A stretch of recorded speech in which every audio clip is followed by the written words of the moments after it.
Now at 9, an arrest made in the Delphi murders 5 years later. And an emergency request from Trump to stop his tax returns being reviewed. Out with the old and in with the new, changes following Elon Musk's takeover.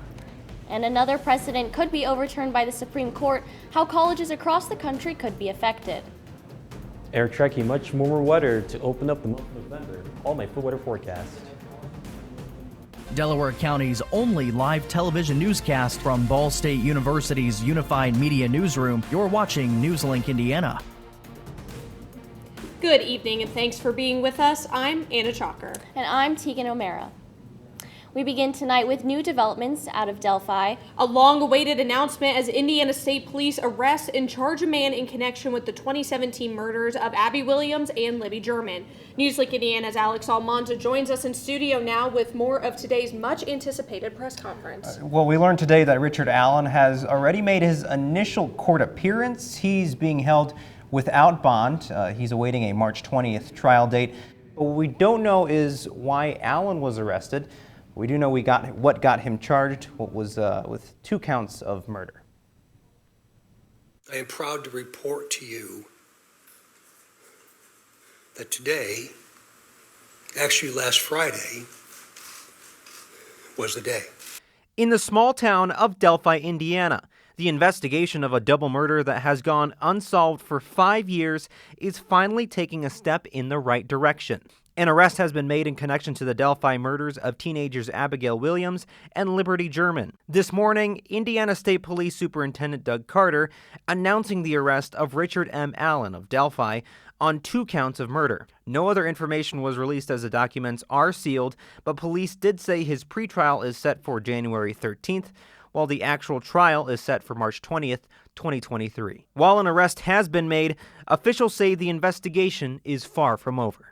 We are going to continue a very methodical and committed approach to ensure that if any other person had any involvement in these murders in any way, that person or persons will be held accountable. The arrest marks a huge milestone as it was used to recognize the dedication of the task force working on the case. I really believe that Abby and Libby would be proud of you for standing strong, even in the face of immense pressure and perpetual criticism. Some of these individuals have postponed retirement, passed on promotional opportunity, have dedicated personal time away from their families, given up nights, weekends, and holidays, all while in the pursuit of accountability. Abby and Libby set out on a hike at the Delphi Historic Trails during a day off from school on February 13th, 2017, but they never returned. A massive search began after the teens failed to meet Libby's dad that afternoon for a ride home. 18 hours later, their bodies were found in the woods close to an abandoned railroad bridge that they'd been photographing during their hike. And of course, the family, saying today is the day, having that as their slogan. And of course, stay with NewsLink Indiana as we bring you the latest on the investigation into the Delphi murders. You can stay updated on air or online at ballstatedaily.com. Thank you, Alex. Now in other news, it's shaping up to be a severe season for RSV, one of the worst some doctors say they can remember. In preparation, we could have an RSV vaccine by next fall. 4 vaccines could be nearing review by the FDA, and more than a dozen others are in testing. A long-acting injection designed to be given right after birth is also in the works. In a recent clinical trial, it was 75% effective at heading off RSV infections that needed medical attention. And now with this vaccine underway, that means flu season's just around a corner, as are these chilly temperatures that we've been getting. It was a little cold, it was a little rainy, but I think this week it's going to be getting a little warmer, so let's send it to Eric for a first check of weather. Of course, it's looking to be, it's quite a wet night out there right now. Right now it's quite mild out there, not too bad for much of the area. And even look at those heading tonight, we're expecting temperatures to drop down too much. And as it go up ahead, we're tracking that some showers coming to end later on tonight, along with some much warmer weather to open up the month of November, along with some dry weather along with that. We'll be talking about this more in my full weather forecast coming up. Eric, thank you. This past weekend, South Korea experienced one of the deadliest disasters to ever hit the country. At least 154 people were killed in a crowd crush of Halloween partygoers in Seoul on Saturday night. Witnesses say the narrow streets of the capital's nightlife district were jammed with people, and it was difficult to move or breathe. South Korean authorities said they had no guidelines to handle the massive crowds that gathered. 2 American college students were identified, Stephen Blessey from Georgia and Ann Geisk from Kentucky. Memorials have been set up around Seoul, and many shops and businesses have closed in a week-long national period of mourning. The California man who allegedly attacked Paul Pelosi, the husband of House Speaker Nancy Pelosi, is now charged with 2 federal crimes. The Justice Department charged 42-year-old David Wayne DePape with assault and attempted kidnapping. It follows last Friday's break-in at Paul and Nancy Pelosi's San Francisco home. DePape is charged with 1 count of assault of an immediate family member of a U.S. official. It carries a maximum sentence of 30 years in prison. DePape is also charged with 1 count of attempted kidnapping of a U.S. official. That relates to Nancy Pelosi and carries a maximum of 20 years in prison. DePape allegedly shouted, "Where's Nancy?" after breaking into their home. Paul Pelosi is expected to make a full recovery. Former President Donald Trump doesn't want his tax returns released. His legal team filed an emergency request with the Supreme Court today after a federal appeals court cleared the way last week for the returns to be disclosed. The House has tried a number of avenues over the years to get a look at Trump's returns, but in the filing, Trump requests the court put an administrative hold on the release of the tax returns by Wednesday. That's because Thursday is when the ruling allowing for their disclosure goes into effect. Another precedent could be overturned by the Supreme Court over affirmative action, how colleges across the nation could be impacted. And ransomware concerns bringing countries together, how the U.S. is working with our allies to protect citizens.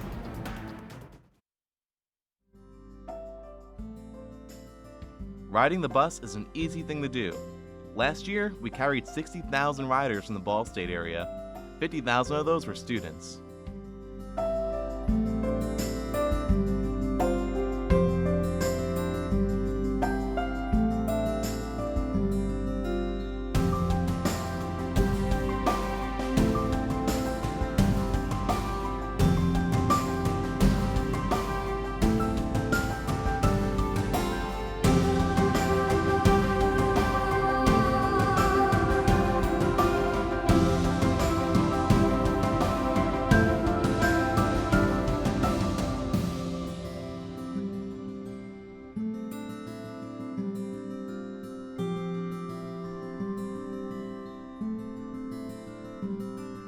Anywhere you want to go, MITS will take you there. Sorry, I don't know. Yeah, can you just The U.S. Supreme Court is considering a case that could end affirmative action at colleges. Justices met today to determine whether colleges and universities can take race into consideration as a factor in admissions. The challenges are targeting minority administration programs at Harvard and the University of North Carolina, saying they violate equal protection and are discriminatory. Hanging in the balance is the future of admissions plans at hundreds of schools. Those schools have relied on legal precedent for decades to achieve the educational benefits they say flow from a diverse student body. But like Roe v. Wade, the new conservative leading justices appointed by former President Trump may be ready to break precedent yet again. U.S. officials, along with 36 of our allies, will hold talks this week on the issue of ransomware attacks and their cost to infrastructures and businesses worldwide. The unofficial summit will focus on virtual currencies used by cybercriminals and how companies and governments can help protect themselves against hackers. The talks come during an increase in ransomware attacks, including those targeting a major U.S. hospital network and one of the nation's largest school districts. Canada, Singapore, and Ukraine are among the many governments expected to attend. Russia, where analysts believe many ransomware groups find refuge, will not be present. Twitter's board of directors was dissolved following Elon Musk's takeover of the company. That's according to a securities filing today. The filing says all previous members of Twitter's board are no longer directors in accordance with the terms of the merger agreement.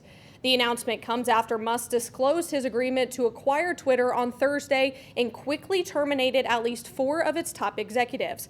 That includes former CEO Parag Agrawal, who was on the board of directors. Another change, Twitter is considering charging users for that coveted blue badge. The blue check mark lets people know that an account of public interest is authentic or verified. It's helpful for celebrities and influential accounts. According to internal Twitter documents, the update would make verified users pay $19.99 a month for the subscription service. If existing users don't start paying for the product within 90 days, they could lose their verified status. It's unclear if some verified users may be exempt from paying the fee. Many international organizations and charities, for example, are verified on Twitter. Ye, the rapper formerly known as Kanye West, spoke out following his anti-Semitic remarks, saying, quote, "I feel like this is God humbling me right now," end quote. This was in a rambling 16-minute video posted on YouTube Saturday. He did not apologize for his anti-Semitic remarks, but tried to distance himself from any, quote, hate group. Ye claims that any act of hate against a Jewish person should not be associated with him. Currently, right now, it's wet, it's raining outside, but much more warmer weather is on the way starting tomorrow. We'll let you know when the warm temperatures do arrive after the break.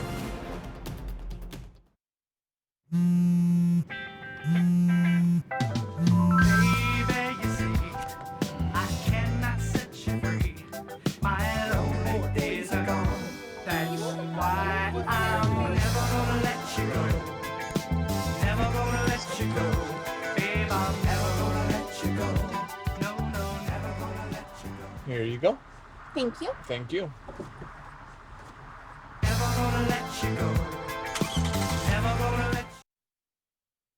I think it's just vapor with flavor. It won't hurt my kid like cigarettes, right? Vaping is safer than smoking, isn't it? There's really not even that much nicotine in them, right? My kid? My kid knows it's dangerous. Get your head out of the cloud. Today, nearly 8,000 kids will start vaping, maybe even yours. Learn about the dangers at talkaboutvaping.org. Emotes say a lot, but they can't say it all. Think your guildmate is struggling? Try these dialogue options.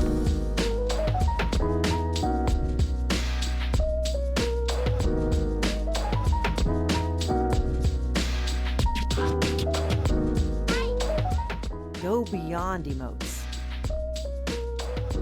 Check in with your guildmates at seizetheawkward.org.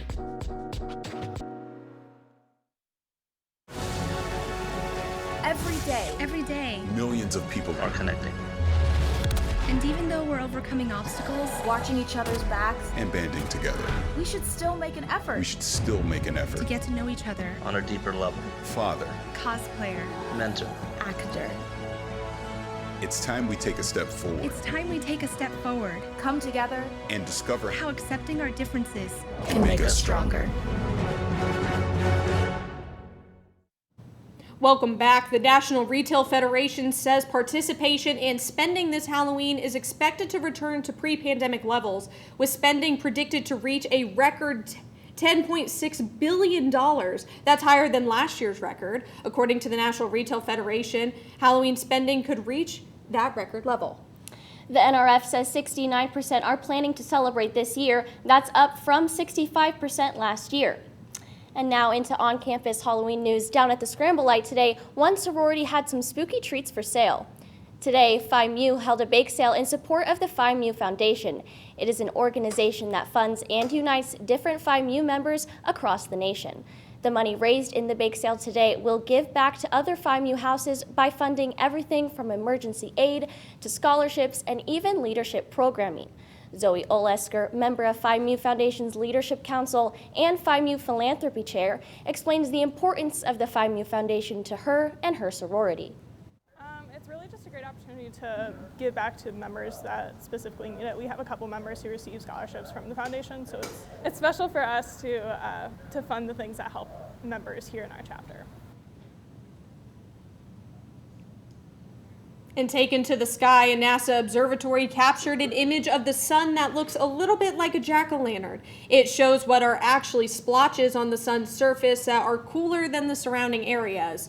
The image was taken by NASA's Space-Based Solar Dynamics Observatory.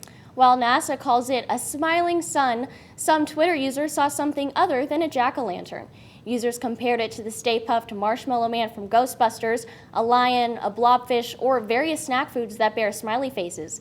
The United Kingdom Science and Technology Facilities Council photoshopped a pumpkin into the picture, turning it into a jack-o'-lantern, which makes it perfect timing for Halloween season. It definitely makes it feel today was the perfect Halloween weather, even though it was a little rainy. It was definitely spooky. So let's send it over to Eric for a full look at weather.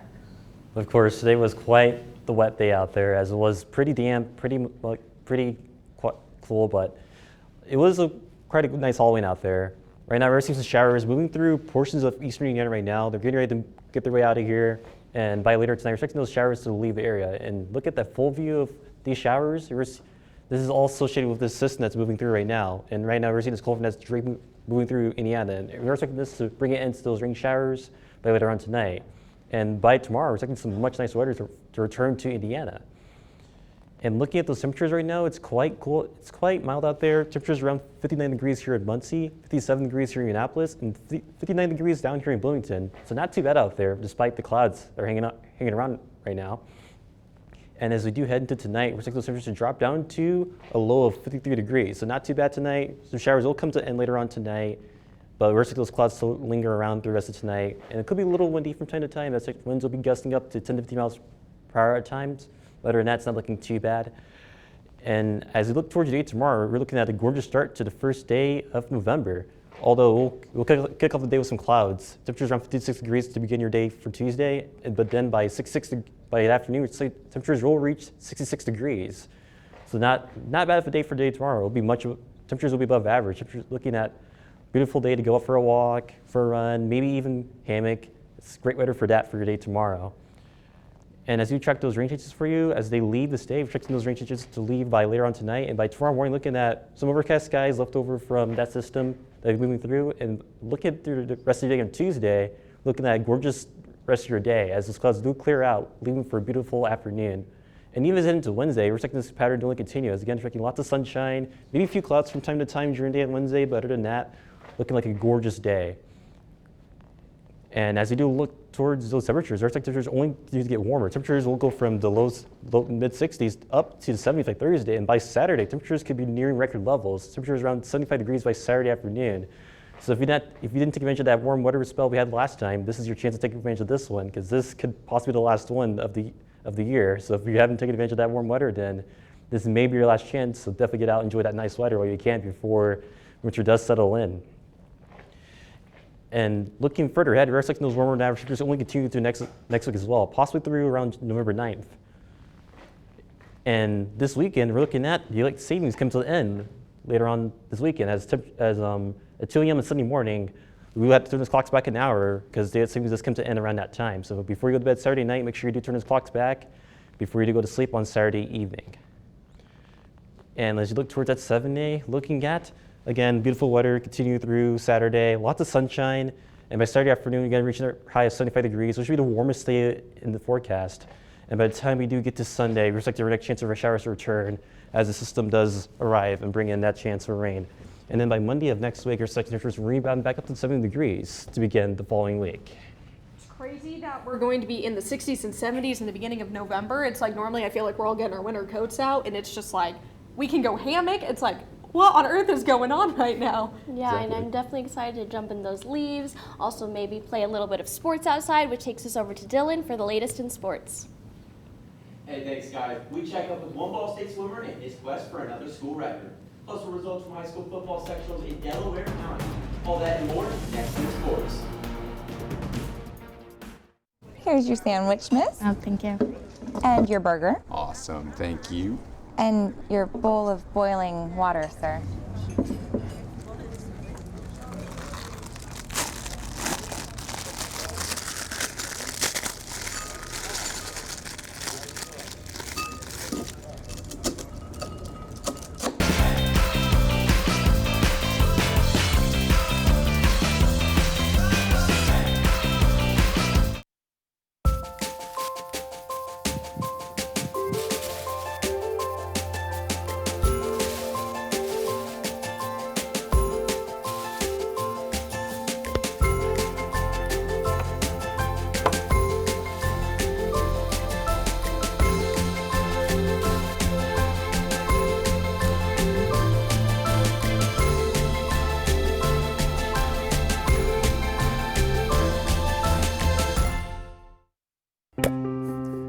After retiring from the NFL, I've been able to spend a lot more time coaching my daughter's basketball teams. It's something I love to do. Through our games and our tournaments, we see all types of coaching, good and bad. And it begs the question, do we really know who's coaching our kids? Do they have the proper training and screening it would take for me to be comfortable with my daughters playing for that coach? Our Youth Basketball Association made the decision to use trusted coaches to screen and train all of our coaches. I'm a trusted coach. Are you? So if one cat has 4 kittens who reproduce every 6 months, how many cats will there be in 5 years? Who's got it? Is this... What is that? Seriously? Who threw that? Cats are terrible at math, but they sure do multiply. Please spay, neuter, and adopt. The solution is 10. Sports. 4 Michigan State football players in the tunnel at the end of their 29-7 loss to the Michigan University Wolverines this Saturday. Michigan State's coach and the player have been suspended from after he reviewed disturbing electronic evidence of the incident. Michigan's coach said 2 of his players were assaulted and that 1 may have a broken nose. The players will remain suspended until investigations from both university police departments are complete. All-State swimmer Joey Garberick has won the championship for the 100-meter backstroke in his first 2 years. NewsLink Indiana Vincent Margarano went down to the pool deck to talk to him on the accomplishment. 1, 2, 3, 4! Joey Garberick is a junior on the Ball State swim team. Entering his 3rd year in the program, Garberick is a back-to-back MAC champion in the 100-meter breaststroke. Everybody works hard, and working hard is probably the easiest thing you can do. It's the focus, the day in and day out commitment to these little details and just doing things right every day. Both of his wins tell different stories about his career, making them that much more special looking back on them. The first year, it was real exciting to win that. The second year, I had broken my hand and been out of the water that entire summer leading into that season, and we weren't really sure if I was going to be able to do it that year.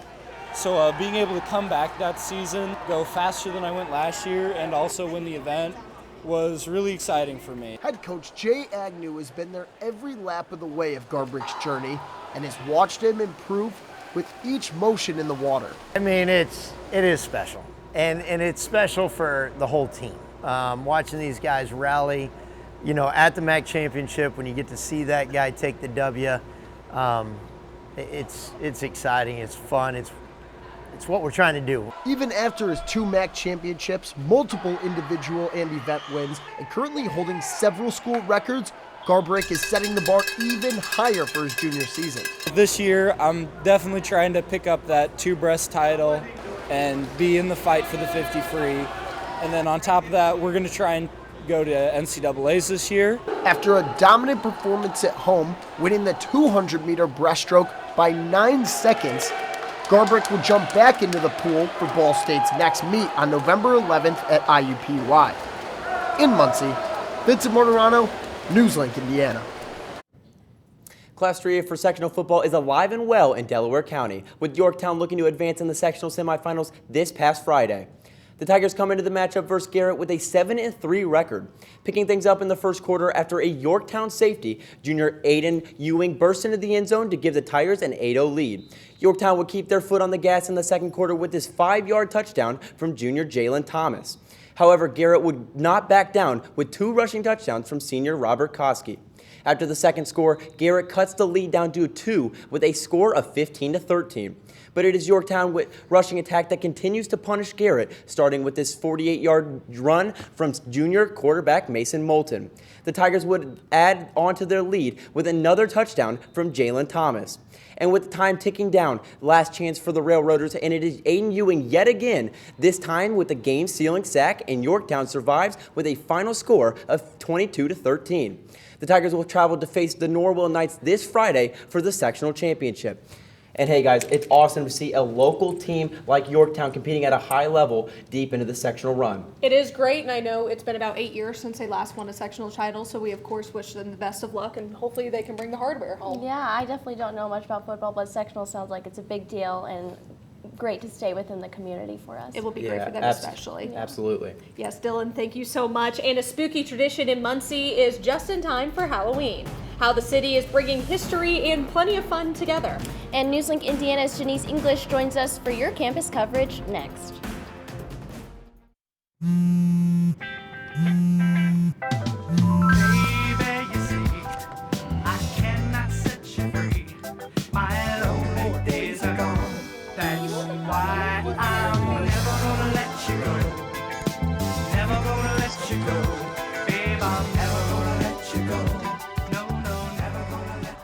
Here you go.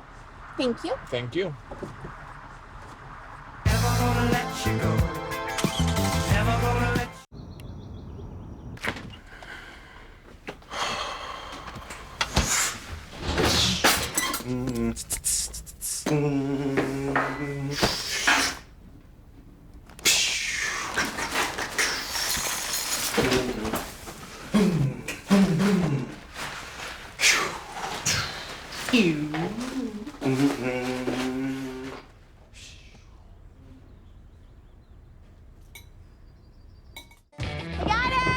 Hi. Can you help me? I got it. Thank you. No problem. Just like the rules to surviving Zombieland, there are steps you can take to be prepared for an emergency. It's the right thing to do. Talk with your family to make a plan. Look for safe areas to meet up if separated. And stock up on supplies. It's never too early to get prepared, so start now. Right now? Right now. You can't predict emergencies, but you can be ready. You're welcome, America. Visit ready.gov today to learn more. Jordan knows he shouldn't eat this entire bowl of nachos, but tonight he's earned that right. Because a few hours ago, in the middle of happy hour, he recognized a sign. Not from the gods or a bolt of lightning, but from a double heart, a kissy face, and a fourth ha in ha ha ha. That's when Jordan knew he was buzzed. So when it was time to go, he got a ride home instead of driving. Be a legend like Jordan. Recognize your buzzed warning signs and get a ride home. Buzz driving is drunk driving. From murders at the Ball Brothers factory to encounters with a headless horseman. There is no doubt that Muncie and Delaware County have had some scary hauntings.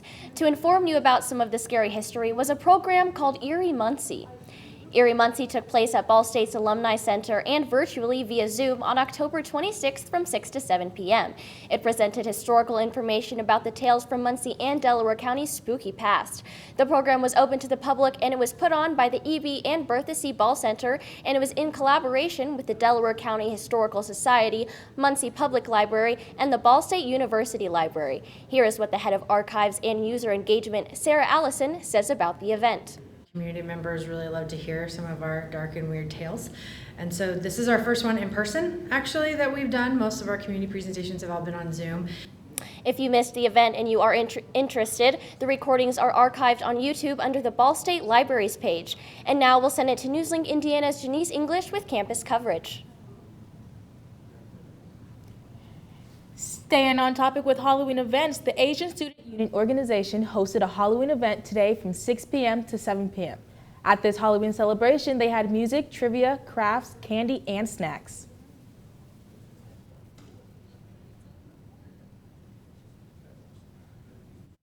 I'm the president of the Asian Student Union, and today we're having our Halloween party event. Basically, we just want to provide a space where people can dress up and have fun. We have some candy and some crafts, and we're doing an icebreaker and cahoots as well. We're just trying to have a lot of fun tonight for Halloween.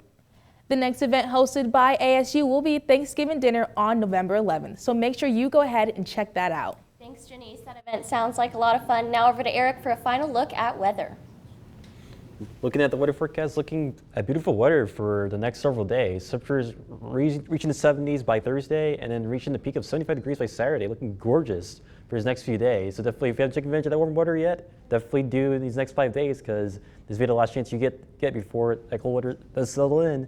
And again, rain chances are expected to return by Sunday as cold air does look to return by then. And it is going to be a beautiful start to November, and it was a little chilly today, but it's all going to make up for it for being in the 70s for the end of the year. Yeah, I'm excited for the rest of this week. And that's going to do it for us tonight on NewsLink Indiana. Be sure to join us again tomorrow night at 9, streaming live on the NewsLink Indiana Facebook page. And for news anytime, anywhere, go to ballstatedaily.com. Have a great night.